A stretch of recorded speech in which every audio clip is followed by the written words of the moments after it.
Agradecemos que ustedes nos sintonicen el martes 8 de junio de 2021, como le veníamos anunciando desde que comenzamos el programa.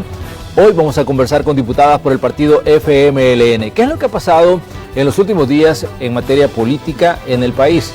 El gobierno anunció que rompía el convenio que daba soporte a través de la Organización de Estados Americanos a la Comisión Internacional contra la Impunidad en El Salvador, las CICIES. Además, en la última sesión plenaria se decidió sacar de las directivas de las autónomas la representación de la Asociación Nacional de la Empresa Privada. Algunos diputados afirman que no era imperativo que estuviera la representación específicamente de ANEP en estas autónomas. De todos estos puntos vamos a hablar hoy aquí en el espacio de la entrevista, pero pongamos un poco de contexto y luego saludamos a nuestras invitadas. La Asamblea Legislativa aprobará este martes en sesión plenaria la garantía soberana para que el Banco de Desarrollo de El Salvador, Bandesal, pueda adquirir un préstamo por $40 millones con el Banco Europeo de Inversiones. El crédito al banco estatal será otorgado a 15 años, 4 años de gracia y una tasa máxima de 2.63% anual para beneficios a empresas. El dictamen fue aprobado por mayoría sin la presencia del diputado de Arena en la comisión. Los fondos obtenidos serán utilizados por Bandesal para dar capital a las micro, pequeñas y medianas empresas afectadas por la pandemia del COVID-19. Un 50% será destinado a eso y el otro 50% para financiarles los mismos proyectos de eficiencia energética y energías renovables de autoconsumo. Los fondos serán destinados para financiar renovaciones activas, costos de promoción y planificación, gastos de investigación, desarrollo e innovación, así como proyectos de energía solar o de construcción de hidroeléctricas, mini centrales y pequeñas centrales de paso. Esta mañana conversaremos sobre este y otros temas del quehacer legislativo con dos diputadas del FMLN. Bienvenidos a la entrevista de Hechos AM. Así es, saludamos esta mañana aquí en el espacio de la entrevista a las diputadas Anabel Belloso y Dina Argueta, diputadas por el partido FMLN. Nos da gusto recibirlas, bienvenidas, un gusto que puedan estar aquí en Hechos AM. Gracias, Manuel, un placer poder compartir a través de ustedes con la población sobre nuestro trabajo legislativo y sobre estos temas de interés y sobre todo también compartir con mi compañera Dina Argueta en esta mañana. Gracias, Manuel, un saludo para la población salvadoreña que está pendiente siempre de esta entrevista. Por supuesto también saludar a Anabel, con quien vamos a compartir durante este espacio y hablar contigo y con la población de temas de interés. Muy bien, comencemos hablando del tema de la OEA y la publicación que hacía el día de ayer este organismo internacional, hablando de que no se había contratado a Ernesto Mason como asesor y cuestionando la decisión del gobierno salvadoreño de romper el soporte que se le daba, en este caso a CICIES. ¿Cómo ven ustedes desde la Asamblea Legislativa y desde el FMLN este tipo de decisiones? Dina. Bueno, primero hay que decir que nunca ha existido, nunca hubo una apuesta clara por combatir la corrupción. El tema de las CICIES fue desde el gobierno simple y sencillamente una propuesta más, un eslogan más que se dio en el marco del inicio de este gobierno. Hay que decir que fue en los primeros días de la entrada en vigencia de este nuevo gobierno que se anunció la entrada de la CICIES. Sin embargo, a 2 años ya nos damos cuenta que no hubo una apuesta clara desde el gobierno por combatir la corrupción. Al contrario, se quiso limitar también el acceso a todos estos temas que se venían tratando. Hay que decir que la CICIES tenía, o se decía que tenía ya conocimiento de 12 casos en la Fiscalía sobre posibles actos de corrupción. Ahora que vemos que se suspende o se elimina cualquier tipo de acción y el convenio que se tenía a través de la OEA, siempre queda al manifiesto, al descubierto, que no fue y nunca ha sido ni será para este gobierno el tema de la corrupción uno de los temas a combatir y uno de los temas claves a priorizar de cara también a la transparencia, de cara también al buen uso de los manejos de los fondos públicos. Anabel, ¿cuál es la visión que tiene usted sobre esta situación que decíamos ha acaparado mucho la atención no solo a nivel local sino también a nivel internacional? Bueno, como ya decía Dina, todos recordaremos que dentro de las propuestas de campaña del actual gobierno, la conformación y el establecimiento de una comisión como la CICIES en el país fue uno de los ejes que siempre estuvo. Uno revisa el antecedente de los tweets, de entrevistas, de publicaciones en aquel momento del candidato a la presidencia y actual presidente de la República, y este tema estaba en el centro. más allá de los cuestionamientos que nosotros hemos tenido alrededor de cómo se desarrolló el proceso, es que esto desde origen también tuvo sus debilidades en el sentido de que nunca fue conocido en el seno de la Asamblea Legislativa, fue un acuerdo desde el Ejecutivo y que por lo tanto también ahí había muchas limitaciones, más allá de lo que nosotros siempre hemos creído que las instituciones a las que por ley les corresponde en el país llevar adelante las investigaciones son las que deben fortalecerse. Hoy vemos con esta acción, obviamente, con más claridad, y es una muestra más para la población justamente que este gobierno no tiene vocación de rendir cuentas, no tiene vocación de ser transparente en el uso de los fondos públicos, no tiene el mínimo interés en combatir la corrupción, porque ya hemos visto cuánto señalamiento también existe alrededor de funcionarios del actual gobierno. Ya habían casos que estaban siendo investigados y se habían trasladado a la Fiscalía por parte de esta comisión, y también otros casos que ya habían empezado a ser investigados por el anterior fiscal y que hoy obviamente quedan ahí paralizados. Si es que realmente el interés es combatir la corrupción, ser transparente, rendirle cuentas a la gente, porque al final es a la gente a la que hay que rendirle cuentas del uso de sus dineros, porque todos y todas pagamos impuestos, ellos deberían promover entonces que la Fiscalía asuma con fuerza esos temas en los que ya hay indicios de corrupción y también aquellos que ya estaban siendo investigados, pero eso lo vemos totalmente paralizado. ¿Cómo ven ustedes el argumento? De pronto aparece de Luis Almagro en una publicación donde se hablaba de la contratación de Ernesto Mason como asesor. Una situación que no solo llamó la atención aquí, sino que incluso fue noticia a nivel internacional. De pronto la gente de la OEA dice no había un contrato firmado. Y también, bueno, hay una serie de publicaciones donde hablan de que el gobierno salvadoreño pues no quería investigar casos de corrupción de sus propios funcionarios. ¿Cómo ver esto? Porque hay un contraste ahí en una situación en la que ha generado un poco de confusión el hecho de que primero aparece el secretario general hablando de la contratación de Mason, luego dice que no hubo un contrato y que jamás se llegó a formalizar ese ofrecimiento de una asesoría en la OEA, y luego aparece una serie de argumentos donde dice de que pues lamentan que el gobierno salvadoreño se haya echado para atrás en esta situación de las CICIES.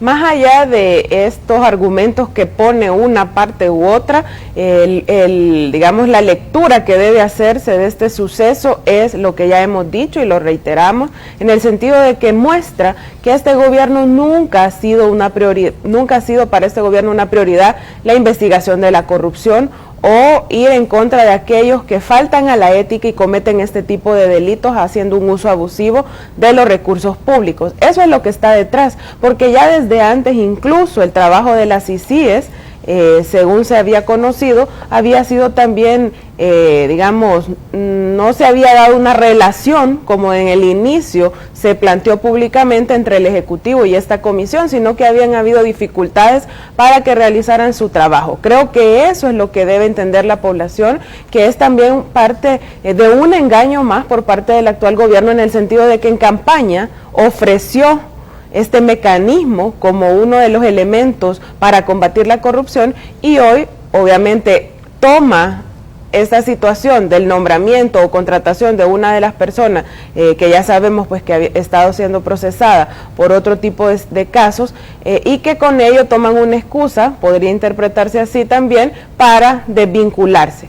Eso por un lado, pero hay diferentes, digamos, interpretaciones, pero lo que en el fondo está, y no debemos perder de vista, es que se trata de la poca intención que tiene el actual gobierno de ser transparente y de rendir cuentas, ¿verdad? Es eso en el fondo, más allá de lo que algunos puedan argumentar y otros también argumentar, en el sentido que ha quedado como una situación donde hay voces encontradas, pero la que debe tener una explicación clara es la población, más allá de estos argumentos que se puedan tornar alrededor de este tema. Dira, hay una situación un tanto complicada cuando hablamos de casos de corrupción en las diferentes administraciones, porque si analizamos la historia reciente de El Salvador, Arena era un tanto reacia a investigar a gente que estaba señalada de actos de corrupción dentro de sus administraciones. en el FMLN pues pasó absolutamente igual, lo mismo, se señaló a mucha gente y siempre se dijo, mire, es que no hay pruebas en contra de la persona que se está señalando, y ahora vemos, parece que el fenómeno se está repitiendo en el sentido de que hay, digamos, una situación en la que se desconfía de las investigaciones que se podrían iniciar contra gente que está, en este caso, dirigiendo instituciones. ¿Cómo ven ustedes esta situación? Sí. Porque definitivamente, si hacemos un poco de memoria, vemos que este es un fenómeno que ha estado presente en las administraciones desde el Ejecutivo. Sí, definitivamente que la transparencia en el uso de los fondos públicos, la rendición de cuentas, es la que debe también de primar en todo el ámbito público, es decir, aquellas instituciones que hacen uso, que manejan los fondos de los y las salvadoreñas deben y están obligados a transparentar ese uso. Nosotras decir de entrada, Manuel, que siempre vamos a estar en contra de cualquier tipo o de cualquier acto de corrupción, venga de donde venga, no importa quién sea el que esté en ese momento en el Ejecutivo o que haya estado, si se le comprueba mediante un proceso debido y establecido de acuerdo a la ley, esta persona debe de responder por esos actos porque son fondos de los y las salvadoreñas. Pero para eso también es necesario tener instituciones fortalecidas. Claro. Y es eso es que en los últimos años se vino trabajando porque desde la función pública se transparentara todo el quehacer, el tema de la ley de acceso a la información, el tema, bueno, hace algunos años se tenía una Secretaría de Transparencia que ahora con este nuevo gobierno ya no existe. Entonces, los pasos muy pequeños que se habían dado en materia de transparencia, en materia de rendición de cuentas, de Contraloría Social, se han retrocedido. Entonces, tú dices, este momento en el que estamos en el país, definitivamente que merece una atención de todos y de todas, porque si bien es cierto han habido casos, si bien es cierto han habido señalamientos en otras administraciones que es necesario también que se prueben en un proceso determinado, han sido esos señalamientos, pero ahora este gobierno que está en ejercicio también debe de responder por lo que se le acusa en este momento. Yo creo que cuando hay una información que realmente es verídica, que lleva un proceso establecido, que existen las pruebas necesarias, pues la ley debe de caer sobre esta persona y debe de responder por sus actos. Sin embargo, no podemos nosotros tampoco caer en aquellas aseveraciones de que todos son iguales, porque habrá que ver en el proceso establecido la necesidad de que la institucionalidad funcione. Por eso nosotros en materia de la CICIG, por ejemplo, decíamos, es que nosotros estamos porque la Fiscalía, que es la encargada de la investigación del delito en el país, se fortalezca, cómo fortalecer las instituciones. Claro. Pero eso es lo que no tienes ahora. No tienes instituciones fortalecidas porque se han convertido en una dependencia del gobierno. Y entonces tú dices, ¿cuál independencia? ¿Cuál investigación? ¿Cuál proceso justo? Entonces creo que en ese sentido debemos de trabajar los salvadoreños y salvadoreñas por exigir, por supuesto, a nuestros funcionarios la mayor transparencia en el uso de los fondos públicos y que si en algo no está bien, con el respeto que todos nos merecemos, de ser disonantes en ese sentido de contradecir aquellas acciones que se vayan haciendo, creo que hay que hacerlas. Muy bien, hay otro punto que ha llamado mucho la atención en estos días y es la llegada de Jean Elizabeth Mains como encargada de negocios de la Embajada de Estados Unidos de forma interina.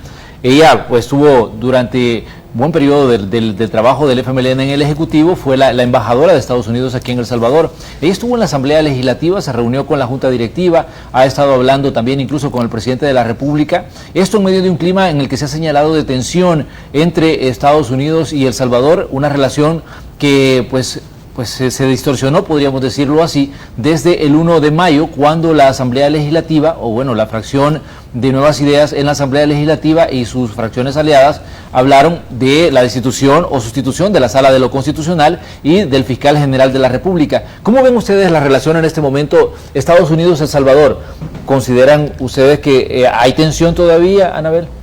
Definitivamente sí, yo creo que una de las señales también que hay que leer e interpretar es que hasta la fecha sigue sin nombrarse un embajador o embajadora como tal en ese cargo, ¿verdad? A pesar de que obviamente se conoció y llegó la semana pasada la embajadora Mains en el cargo de encargada de negocios. Ella hizo una ronda, como es, digamos, ya tradición dentro de las relaciones diplomáticas y a través de las representaciones diplomáticas, hacer estos intercambios con las diferentes voces en el país. Dentro de la Asamblea Legislativa se conoció el jueves pasado de la reunión con la Junta Directiva. Nosotras y nuestro grupo parlamentario no estamos desde este espacio, también desconocemos, digamos, como el detalle del intercambio. Sin embargo, creemos que no pudo dejarse de lado las preocupaciones que hay dentro de la comunidad internacional alrededor de la situación y crisis institucional que vive el país, y sobre todo porque ha sido expresada también públicamente desde el gobierno de los Estados Unidos. ¿La señora Mains no ha pedido una reunión con ustedes como FMLN? No, hasta el momento no se ha tenido ningún intercambio con ella, no ha habido ninguna solicitud. Sin embargo, nosotros siempre insistimos como partido que en el centro de la relación y específicamente con Estados Unidos debe ponerse a nuestros compatriotas que residen en este país. No son pocos, sabemos que son ya casi 3 millones de salvadoreños y salvadoreñas que en diferentes circunstancias viven en Estados Unidos, contribuyen directamente y de forma sustancial a la economía del país a través de las remesas, están en una lucha, muchos de ellos, por obtener un estatus legal de carácter permanente. Ayer se conocía una noticia emitida, ¿verdad?, por la Corte, donde justamente deben seguir su proceso de lucha, que hay que decirlo, es fruto de la comunidad organizada allá, no tiene que ver obviamente en este caso el gobierno cuando a veces ha salido atribuyéndose los logros, pero sí tienen que tener en cuenta que tensionar una relación sin mayor argumento, sin mayor necesidad, puede poner en riesgo estas luchas que emprenden nuestros compatriotas desde allá de Estados Unidos, y por lo tanto es lo que debemos tener ahí. Ha habido crisis humanitarias en la frontera sur de Estados Unidos en los últimos meses. No hemos visto al gobierno actual estableciendo políticas, tratando de establecer alianzas con sus homólogos, tanto en toda la ruta del migrante como en Estados Unidos, para garantizarle los derechos a estas personas, sino que prácticamente están en el olvido. Y con estas actitudes de confrontación, de irrespeto, y no solo con Estados Unidos, sino que con la comunidad internacional en general, todavía en el discurso que se dio el pasado 1 de junio desde la Asamblea Legislativa, hubo ataques también a la comunidad internacional diciendo que están engañados, prácticamente como diciendo ignorancia, ¿verdad? Que hay ahí una ignorancia de por medio, como que no tienen capacidad de analizar y de crear una opinión propia, de tener criterio propio. Es realmente una situación lamentable en el sentido de que las relaciones internacionales deben basarse sobre los principios del respeto, de la soberanía, de la autodeterminación de cada uno de los países, y sobre ello llevar adelante las relaciones de cooperación, relaciones comerciales que sean necesarias para hacer que los países crezcan de manera conjunta, de forma solidaria, y es lo que uno dice en el caso específico de la relación con Estados Unidos. Pero seguramente si le preguntamos a alguien del Ejecutivo sobre la relación con Estados Unidos, él nos diría de que encontraron una relación deteriorada. En determinado momento de discursos que se han dado, se dice, durante la administración del FMLN se estaba viendo al sur, se estaba viendo a Venezuela y no se estaba viendo a Estados Unidos como el principal socio comercial. Nosotros y como el creemos, principal socio a nivel humanitario por la gente que vive allá. Estando en un mundo globalizado, Manuel, y a la población también que sintoniza a estas horas, hay que decir que creemos en las relaciones multilaterales, en el sentido que hay que ver hacia todos lados, siempre y cuando esas relaciones se basen en el respeto y traigan beneficio a los países. Y en el caso nuestro, pues no es la excepción. Hay que mirar hacia todos los horizontes posibles. Fuimos quienes abrimos las relaciones con China en el año 2018, el 20 de agosto, porque teníamos certeza de que es una relación que puede contribuir al desarrollo de nuestro país, y vemos hoy cómo se están concretizando ciertas acciones que iniciaron la negociación en aquel momento y que obviamente hoy a este gobierno le tocará ejecutar, como muchas de las cosas que vemos día a día que son producto y fruto de las gestiones y del trabajo que ha hecho y hizo nuestro gobierno en el pasado. Y por lo tanto, en el caso de las relaciones internacionales también creemos que debe ser así, ¿verdad? Ver hacia todos los horizontes posibles en el sentido de que se puedan establecer relaciones que permitan una relación de ganar y ganar, y obviamente se dejen de lado esas relaciones que pueden generar una dependencia o un tipo de injerencia que obviamente creo que nadie quiere, ¿verdad? A estas alturas de la historia en el país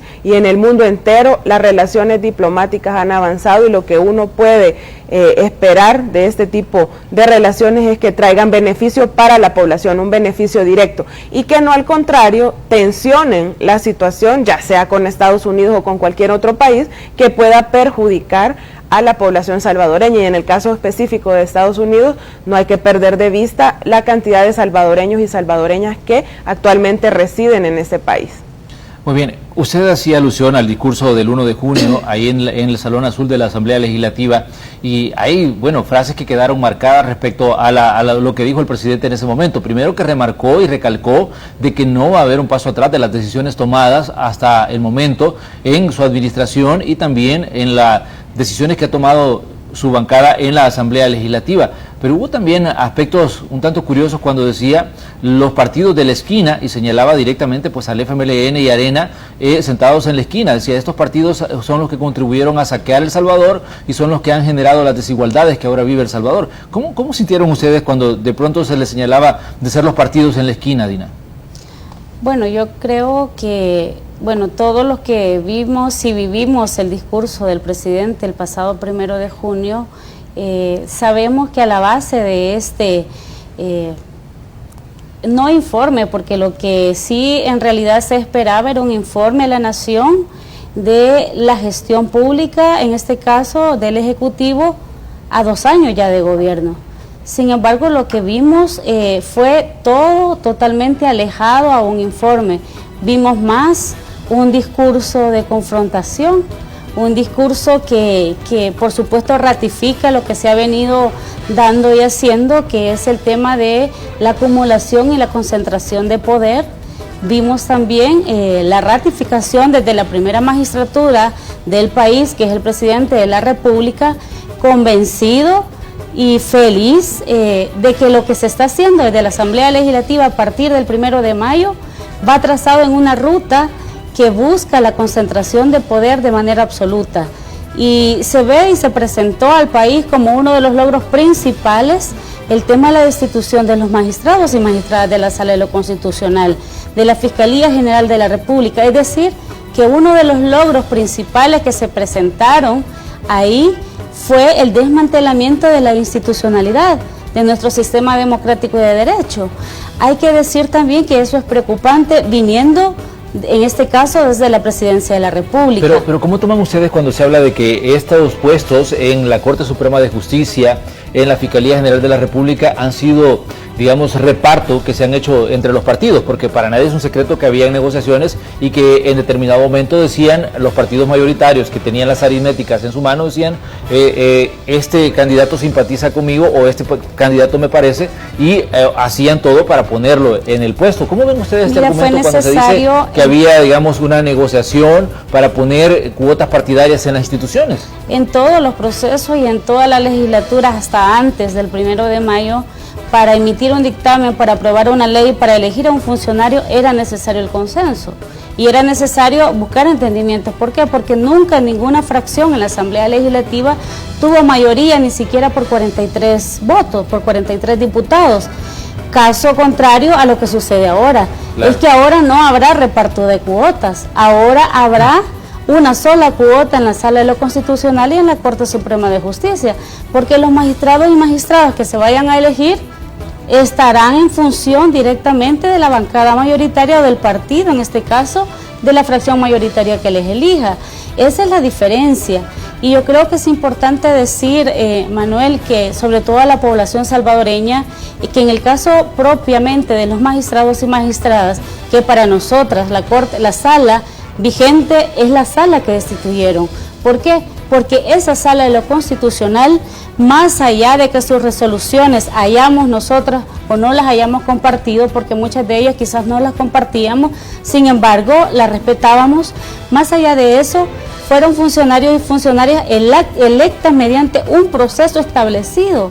Entonces ese proceso no se siguió en ese momento determinado, porque la intención propiamente era quitarlos. Entonces, y en el momento poner a otros funcionarios que no solamente carecían de idoneidad, sino que también irrumpiendo con todo el proceso y norma establecido. Yo creo que ahí es la diferencia.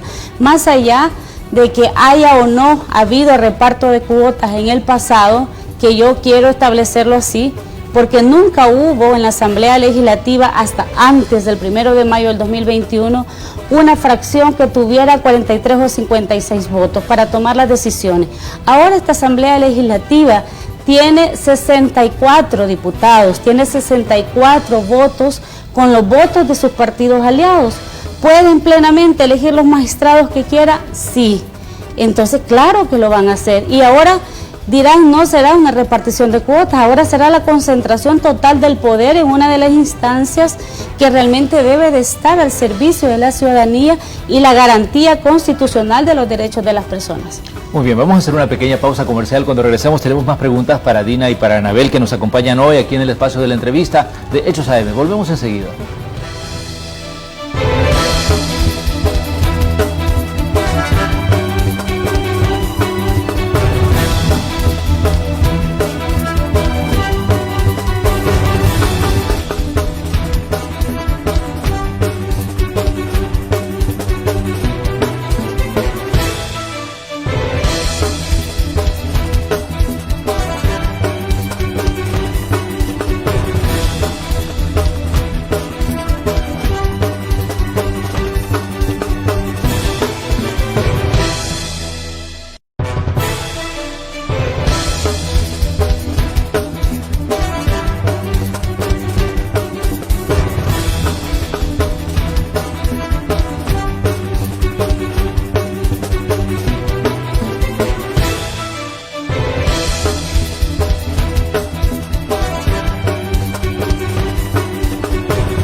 Mañana de martes 8 de junio de 2021, hoy en el espacio de la entrevista conversamos con la diputada por el FMLN, Anabel Belloso y Dina Argueta. Estamos hablando de diferentes situaciones que han ocurrido en materia política en el país y también decisiones que han sido tomadas en la Asamblea Legislativa. En la última sesión plenaria se decidió en la Asamblea Legislativa excluir la participación de la Asociación Nacional de la Empresa Privada de diferentes autónomas. Esta situación ha generado diferentes reacciones y también ha generado que se dé diferentes argumentos de parte, en este caso, del gobierno y del presidente de la República, que fue quien envió las 23 iniciativas de ley para que se hiciera esto en la Asamblea Legislativa. Anabel, ¿cómo ven ustedes esta situación que se dio con el caso de la representación de ANEP en las diferentes autónomas y que tuvo pues su lugar esta decisión en la Asamblea Legislativa? Bueno, Manuel, para aclaración de la población y porque el argumento y dentro de la defensa férrea que vimos ese mismo día en la plenaria y las continuamos escuchando de parte de algunos colegas del grupo parlamentario que hoy tiene una mayoría en la Asamblea Legislativa, nosotros como FMLN no tenemos nada de interés por andar defendiendo, en este caso específico, a esta gremial que es la que ha sido señalada y utilizada, digamos, en el discurso y en el argumento para realizar esta reforma. Nosotros hemos dicho y fuimos muy claros en nuestra posición que entendemos y vemos en esto un pleito entre poder económico, entre aquel grupo tradicional que ha venido estando en los espacios y controlando desde el poder económico los grupos empresariales y uno nuevo que está en disputa por estos espacios. Y ahí no nos podemos perder que el presidente tiene su cuota. Él, sus amigos, su familia, su grupo cercano y de confianza que también son empresarios y empresarias. Porque no es cierto que con el mecanismo que aprobaron la semana pasada se esté democratizando o ampliando la posibilidad a otros sectores de la empresa privada, micro, pequeña, emprendedores, para estar en estos espacios. Sigue siendo un mecanismo totalmente discrecional que queda en las manos del gobierno, de sus ministros, de las ministras, del mismo presidente de la República para decidir quién va a estar ahí. No estamos defendiendo a la ANEP y lo vuelvo a reiterar porque se trata de desvirtuar nuestro argumento por esa vía. No somos, digamos, no tenemos por qué meternos en ese pleito nosotras, no hay intereses ahí, pero sí señalamos que es un paso más en la concentración del poder desde las autónomas. ¿Por qué? Porque el mecanismo de elección, aun cuando ahí dice que va a ser a propuesta de la gremial o que puede participar alguien sin estar agremiado, la decisión final, bajo qué criterios no sabemos, porque el reglamento para llevar adelante el proceso quedó también en manos del gobierno, de sus funcionarios, no sabemos qué criterios, qué van a poner ahí para desarrollar este proceso, queda siempre en manos del gobierno y además las causales de destitución. Es decir, voy a poner ahí a alguien que me represente, ¿verdad? Es la lógica del gobierno, con el que yo me sienta cómodo, porque les escuchamos decir también a algunos de los diputados y el mismo presidente de que van a quitar obstáculos en estas instancias, en estas instituciones. Entonces, lo que están develando nuevamente con este otro paso es uno más para concentrar poder desde ahí. ¿Qué decisiones toma una junta directiva de las autónomas? Las licitaciones, las compras, cómo han manejado ellos las compras públicas solo en el marco de la pandemia. ¿Quiénes han salido señalados ahí? Funcionarios actuales o que ya han sido removidos porque fueron señalados de haber sido proveedores del Estado contra la ley de ética gubernamental, contra la ley de compras públicas, faltando a estos procesos y por lo tanto hoy están garantizando desde estos espacios también tener control sobre estos mecanismos de compra. No se trata, y hay que dejarlo claro, no se trata de democratización. En todos los dictámenes, como era una copia y pega, prácticamente solo cambiaba en la autónoma y tal vez alguna que otra letra, decía que era para abrir espacios a las minorías, para darle voz a las minorías, cosa que tampoco es cierta, porque al final quienes son la mayoría en este país son esos micro, pequeños empresarios, emprendedores de allá de las colonias donde vivimos nosotros, que yo no creo, y habrá que darle seguimiento a la ejecución de esa reforma, que sean los que vayan a pasar a integrar estas juntas directivas o estos organismos de dirección de las autónomas. Por lo tanto, es mucho discurso, pero en la práctica lo que refleja y el objetivo real y el espíritu que tiene detrás de esta reforma es ir por más concentración de poder y la consolidación de este nuevo grupo económico que no por gusto, ya en las redes sociales incluso se estableció como la nueva oligarquía, que sabemos que tiene respaldo de una parte de este poder económico tradicional. Vimos al presidente sentado con representantes del poder económico en el marco de la pandemia y que por lo tanto están respaldando sus acciones y ven a través de esta vía también mecanismos para controlar desde estos espacios. Muy bien, hay otro punto que me gustaría que nos aclararan, aprovechando que ustedes son parte de la fracción del FMLN. Desde hace unos días se viene hablando de que la fracción de 4 diputados que tiene en este caso el FMLN está dividida. Por un lado está Anabel Belloso y Dina Argueta, y por el otro lado está Marlene Funes y el otro diputado que quedó en las elecciones del 28 de febrero. ¿Qué es lo que está ocurriendo, Dina, con la fracción del FMLN en este periodo 2021-2024? Porque se habla de que hay diferentes visiones del trabajo que van a hacer como fracción. Incluso Medardo González, quien ahora es ex coordinador del FMLN, en determinado momento pues hizo un llamado y llamó la atención respecto a la observación que él hacía del trabajo que estaban haciendo sus otros 2 compañeros en la Asamblea Legislativa. Sí, yo creo que es importante decir, y sobre todo porque también se ha manejado mucho este tema en los últimos días, que en esta coyuntura que nos ha tocado ahora como fracción del FMLN, los 4 diputados y diputadas que representamos a la fracción en la Asamblea Legislativa, hay que decirlo claramente, bueno, sí, hemos tenido diferencias, desde las diferencias que van de visión, de conducción, incluso de la forma como actuamos. Y esas diferencias creo yo que son naturales, siempre han existido en los grupos parlamentarios anteriores, incluso donde teníamos una representación mucho más grande. No quiere decir que no haya existido una diferencia, claro que existían diferencias y debates al interior de la fracción. ¿Qué ha pasado ahora? Que esas diferencias se están visibilizando, están saliendo a la luz, y eso es malo. No es malo que existan diferencias. Yo creo que lo central debe ser aquí cómo buscamos que esas diferencias no nos separen, al contrario, que esas diferencias nos permitan poner los puntos al centro de la mesa, que son el legislar en función de la población salvadoreña, y en eso estamos inmersos los 4. Quizás la población y muchos han especulado sobre este tema por el tema de algunas votaciones diferenciadas. Claro.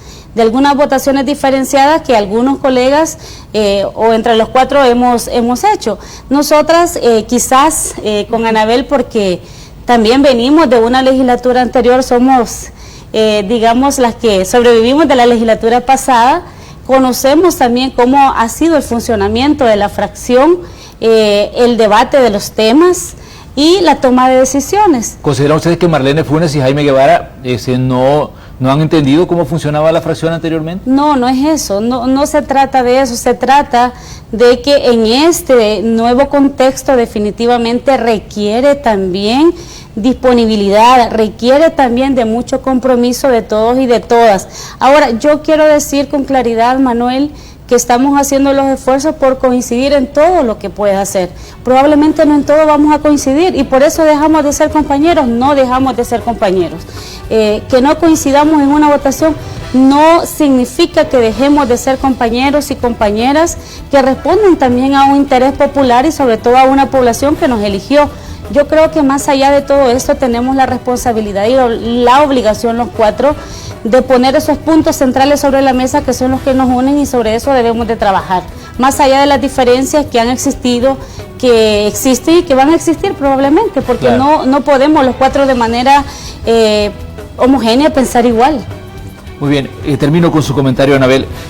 ¿Esto no da un reflejo de que el FMLN todavía no ha sentado los pies sobre la tierra en el debate interno que debe tener luego de los resultados de las elecciones del 28 de febrero? No, nosotros estamos iniciando justamente ese debate a profundidad en este fin de semana que pasó en diferentes territorios. vamos a ese proceso de debate, de redefinición, reorganización, en el sentido de encontrar y definir con mucha claridad el rol que el FMLN como sujeto histórico de lucha debe jugar en este nuevo contexto. Sabemos que el partido ha tenido diferentes fases, nace como una expresión político-militar, se convierte en un partido político que entra a la lucha electoral, hemos estado en los espacios de toma de decisión y hoy estamos en esta circunstancia, pero en lo que sí tenemos claridad y estamos obligados y obligadas a hacerla toda la militancia del partido, y lo que a uno le da justamente esa motivación es que encuentra en el territorio, en nuestra militancia, la disposición, la firmeza en la convicción de encontrar ese rumbo que hoy el partido debe transitar para seguir vigente y trascender en el tiempo, más allá de las luchas electorales que obviamente dan victorias y también dan, en este caso, reveses como el que se vivió en este año. Sin embargo, no nos limita porque trascendemos de esa lucha electoral y por lo tanto estamos en la búsqueda de ese camino. No es fácil el proceso, se ha definido una ruta que va a tomar su tiempo y que a la par también debe encontrar digamos esas acciones, esas estrategias, esa táctica para ir cumpliendo su rol desde los espacios en los que estamos, desde la Asamblea Legislativa, desde los consejos municipales, también buscando siempre ser propositivos en respuesta a los problemas que la población vive, porque hoy poco vemos de parte del Ejecutivo una respuesta, por ejemplo, al alto costo de la vida. Claro. Todos vemos cómo han incrementado los precios, qué soluciones hay, qué rol entonces el Frente desde los espacios de incidencia también va a cumplir. De eso se trata, Manuel, y estamos en esa definición. El FMLN nace justamente de las expresiones organizadas del pueblo, de la lucha y reivindicación por derechos, y hoy esos derechos, ese proceso democrático que se instauró a partir de la firma de los acuerdos de paz, está sufriendo graves retrocesos y por lo tanto debemos también nosotros jugar un rol activo en defensa de esos derechos y en defensa de nuestro proceso democrático y trazarnos de acá al futuro cómo ir construyendo un país con más justicia social, que es lo que todos y todas anhelamos, y por lo tanto el Frente debe también tener un rol entre toda esa búsqueda, y es en lo que estamos ahorita, y tenemos plena confianza en la sabiduría de la militancia desde el territorio, que es la que nos va a permitir seguir avanzando. Muy bien, Dina, Anabel, les agradecemos que nos hayan visitado esta mañana aquí en Hechos AM. Esperemos tenerlas pronto por acá para que sigamos hablando del trabajo que están haciendo en la Asamblea Legislativa. Gracias por estar aquí. Muchas gracias, Manuel, y nuevamente un saludo a toda la población. Gracias, Manuel, y un buen día para toda la población. Así es, nosotros vamos a una pequeña pausa comercial y cuando regresemos tenemos más de Noticiero Hechos, los reportes del tráfico, la información deportiva, el entretenimiento y mucha información que detallarles. Volvemos enseguida.